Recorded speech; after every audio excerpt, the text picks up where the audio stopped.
ಇನ್ನು ಅಬಕಾರಿ ಇಲಾಖೆಯಲ್ಲಿ ಲಂಚಾವತಾರ ಮಿತಿ ಮೀರ್ತಾ ಇದೆ.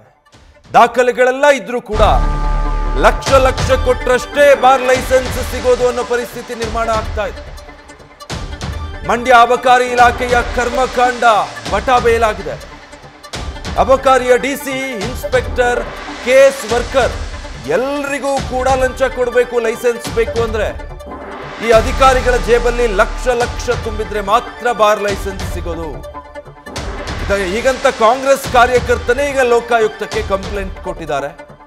ಆಡಿಯೋ ಮತ್ತೆ ವಿಡಿಯೋಗಳ ಸಮೇತ ಪುನೀತ್ ಅನ್ನುವಂಥ ಕಾಂಗ್ರೆಸ್ ಕಾರ್ಯಕರ್ತ ಈ ದೂರನ್ನು ಕೊಟ್ಟಿದ್ದಾರೆ. ಆಡಳಿತ ಪಕ್ಷ ಕಾಂಗ್ರೆಸ್ನ ಕಾರ್ಯಕರ್ತ ಪುನೀತ್ ಅನ್ನೋರೇ ನೋಡಿ ಈ ತರ ಲಂಚಾವತಾರ ಇದೆ ಅಂತ ಅದಕ್ಕೆ ಸಂಬಂಧಪಟ್ಟ ಹಾಗೆ ಆಡಿಯೋ ಮತ್ತೆ ವಿಡಿಯೋ ಸಾಕ್ಷಿಗಳ ಸಮೇತ ಲೋಕಾಯುಕ್ತಕ್ಕೆ ದೂರು ಕೊಟ್ಟಿದ್ದಾರೆ. ಹಾಗಿದ್ರೆ ಈ ಆಡಿಯೋದಲ್ಲಿ ಏನಿದೆ ಮೊದಲಿಗೆ ಕೇಳಿಸ್ಕೊಳ್ಳೋಣ. ನಾನು ಬೆಳಗ್ಗೆ ನಿಮ್ದು ಇದು ಮಾಡ್ತೀನಿ. ಡಿ ಸಿ ಅವ್ರದ್ದು 1-2 ಆದ್ರೆ ಸರ್ ನಾಳೆನೇ ಸೆಟಲ್ಮೆಂಟ್ ಮಾಡ್ತೀನಿ. ಹಾಂ ಸಣ್ಣ ಪುಟ್ಟಕ್ಕೆ ದೊಡ್ಡವ್ರ ಹತ್ರ ಹೋಗೋದಿಲ್ಲ. ನಾನು ಸಣ್ಣ ಪುಟ್ಟ ವಿಚಾರಗಳಿಗೆ ನಾನು ಚೀಪ್ ಆಗೋಯ್ತೀನಿ. ನಂದು ಸಣ್ಣ ಪುಟ್ಟ ವಿಚಾರ ಬಿಡಿ, ನಂದು ಸಣ್ಣ ಪುಟ್ಟ ನಮ್ದು ಸಣ್ಣ ಪುಟ್ಟ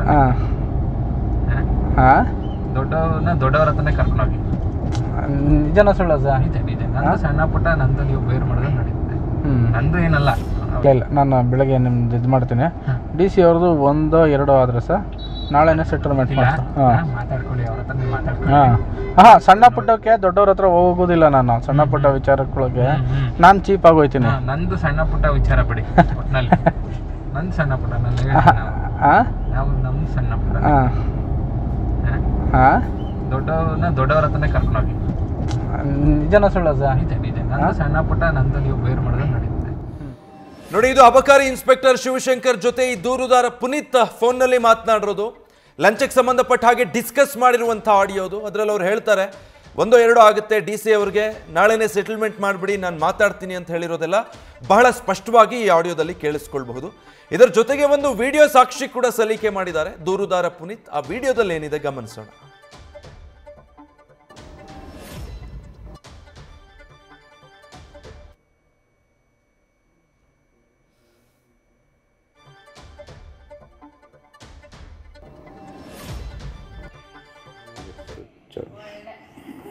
ಗಗನ್ ಫ್ಲೈಟ್ಗೆ ಹಾಕ್ಬಿಡ್ಬೇಕು.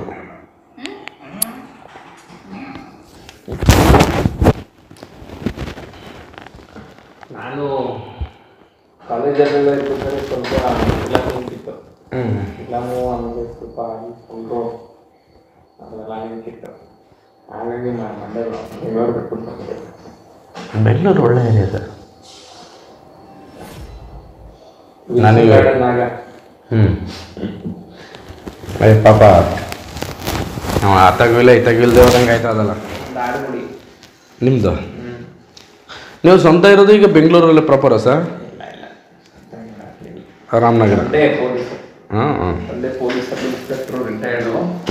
ನಮ್ಮ ಚಿಕ್ಕಪ್ಪ ಪೊಲೀಸ್ ಸಬ್ ಇನ್ಸ್ಪೆಕ್ಟ್ರು, ನಮ್ಮ ದೊಡ್ಡಪ್ಪ ಲೋಕಾಯುಕ್ತ ಇನ್ಸ್ಪೆಕ್ಟರ್ ರಿಟೈರ್ಡ್.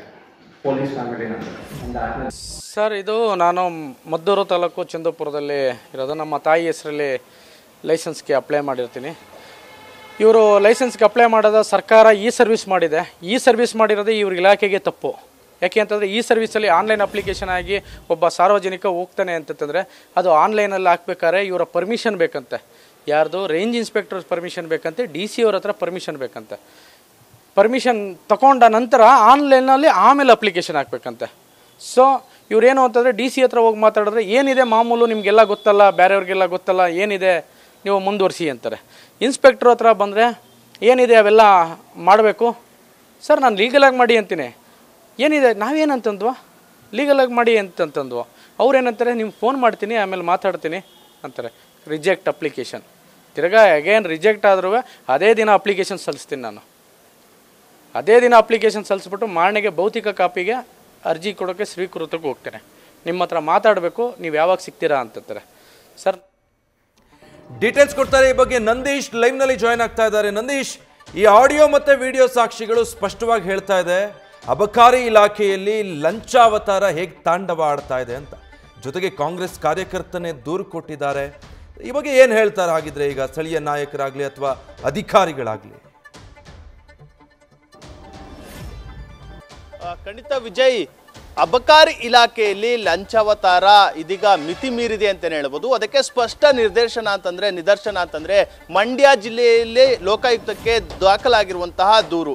ಅಂದ್ರೆ ಮಂಡ್ಯ ಜಿಲ್ಲೆ ಮದ್ದೂರು ತಾಲೂಕಿನ ಚಂದುಪುರ ಗ್ರಾಮದ ಪುನೀತ್ ಏನಿದ್ದಾನೆ, ಆತ ತನ್ನ ತಾಯಿಯ ಹೆಸರಿನಲ್ಲಿ ಈಗಾಗಲೇ ಲಾಡ್ಜ್ ಇತ್ತು. ಆದರೆ ಅದನ್ನ ಬಾರ್ ಅಂಡ್ ರೆಸ್ಟೋರೆಂಟ್ ಆಗಿ ಪರಿವರ್ತನೆ ಮಾಡ್ಕೊಳ್ಬೇಕು ನಿಟ್ಟಿನಲ್ಲಿ ಅಬಕಾರಿ ಇಲಾಖೆಗೆ CL7 ಬಾರ್ಗೆ ಒಂದು ಅರ್ಜಿಯನ್ನು ಸಲ್ಲಿಸಿರ್ತಾರೆ. ಅದು ಕೂಡ ಆನ್ಲೈನ್ ನಲ್ಲಿ ಅರ್ಜಿ ಸಲ್ಲಿಸಿರ್ತಾರೆ. ಆದ್ರೆ ಆನ್ಲೈನ್ ನಲ್ಲೂ ಕೂಡ ಅರ್ಜಿ ಸಲ್ಲಿಸಿದ್ರು, ಎಲ್ಲಾ ರೀತಿಯ ನಿಯಮಗಳು ಕೂಡ ಪಾಲನೆ ಆಗಿದ್ರು.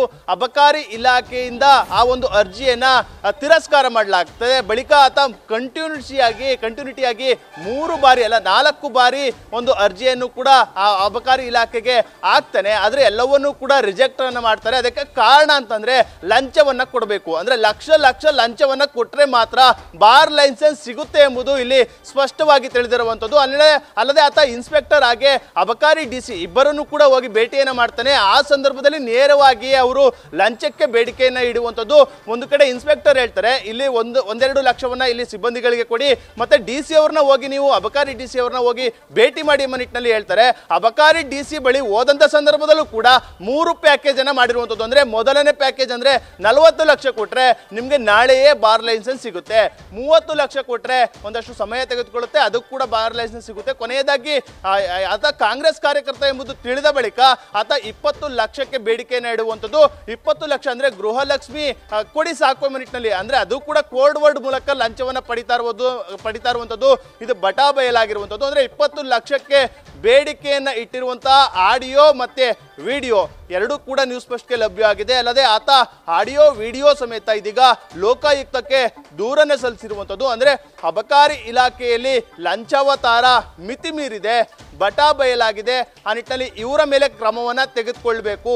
ಅಂದ್ರೆ ನಾನು ರೈತನ ಮಗನಾಗಿ ಒಂದು ಬಾರನ್ನ ಮಾಡಬೇಕು, ಮತ್ತೆ ಒಂದು ಉದ್ಯಮದಲ್ಲಿ ಏನೋ ಒಂದು ಬೆಳವಣಿಗೆ ಕಾಣಬೇಕು ಅನ್ನೋ ನಿಟ್ಟಿನಲ್ಲಿ ಲೈಸೆನ್ಸ್ಗೆ ಅಪ್ಲೈನ ಮಾಡಿದೆ. ಆದ್ರೆ ಇಲ್ಲಿ ಲಂಚವನ್ನ ಕೊಟ್ರೆ ಮಾತ್ರ ನಿಮ್ಮ ಕೆಲಸ ಆಗುತ್ತೆ ಎಂಬ ನಿಟ್ಟಿನಲ್ಲಿ ಈ ರೀತಿಯ ಒಂದು ಹೇಳಿಕೆಗಳನ್ನ ಅಧಿಕಾರಿಗಳು ಕೊಡ್ತಾ ಇದ್ದಾರೆ. ಆ ನಿಟ್ಟಿನಲ್ಲಿ ಅವ್ರ ಮೇಲೆ ಕ್ರಮ ಆಗಬೇಕು ಎಂಬ ನಿಟ್ಟಿನಲ್ಲಿ ಇದೀಗ ಲೋಕಾಯುಕ್ತ ಅಧಿಕಾರಿಗಳಿಗೆ ದೂರನ್ನ ಸಲ್ಲಿಸಿದ್ದಾರೆ. ಆ ನಿಟ್ಟಿನಲ್ಲಿ ಈಗ ಮುಂದೆ ಯಾವ ಕ್ರಮ ಆಗುತ್ತೆ ಎಂಬುದನ್ನ ನೋಡ್ಬೇಕಾಗುತ್ತೆ. ಅಲ್ಲದೆ ಒಂದಷ್ಟು ಬೆದರಿಕೆಯನ್ನು ಕೂಡ ಅಬಕಾರಿ ಇಲಾಖೆ ಅಧಿಕಾರಿಗಳು ಆಗ್ತಾ ಇದ್ದಾರೆ ಒಂದು ಆರೋಪವನ್ನು ಕೂಡ ದೂರುದಾರ ಪುನೀತ್ ಮಾಡ್ತಾ ಇರುವಂತದ್ದು. Vijay, thank you Nandish. News first ನಿರ್ಭೀತಿಯಿಂದ ನಿಮ್ಮ ಪರವಾಗಿ.